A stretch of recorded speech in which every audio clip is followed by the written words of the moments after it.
Hi hello అందరికీ నమస్కారం. ఈరోజు ప్రత్యేకంగా ఏంటంటే పెసర చేనులు చాలామంది యాసంగిలో వేయడం జరిగింది.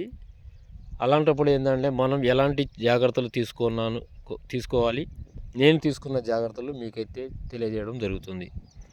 నేనైతే మాత్రానికి ఎక్కువ శాతం ఏ మందులు అయితే కొట్టలేదు. పురుగు పడ్డప్పుడు మాత్రానికి పురుగు మందు అయితే ఒకసారి స్ప్రే చేశాను. కానీ తడి మాత్రానికి ఇది రెండో తడి వేస్తున్నాను. ఇప్పుడు పూత దశకు వచ్చింది. పూత దశకు వచ్చినప్పుడు తడి అనేది ఖచ్చితంగా ఇవ్వాలి. పూత అనేది వస్తుంది కాబట్టి తడి అనేది ఇస్తున్నాను.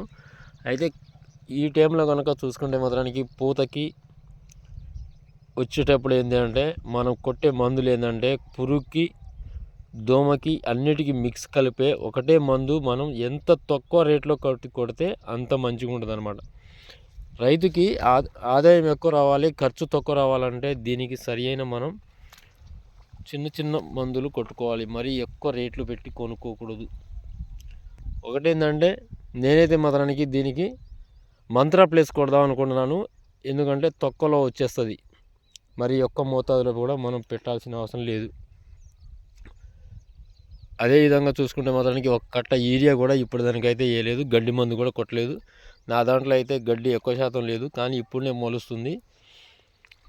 ఒకటి చూస్తే మాత్రానికి పెసర చేనులో కనుక మనం చూస్తే ఎక్కువ శాతం గడ్డి లేదు కనుక నాకైతే బెనిఫిట్ అయింది. మీరు ఏదైనా చెప్పాలనుకుంటే కామెంట్లో అడగవచ్చు. నా వీడియో మీకు నచ్చితే లైక్ చేయండి, షేర్ చేయండి, సబ్స్క్రైబ్ చేసుకోండి.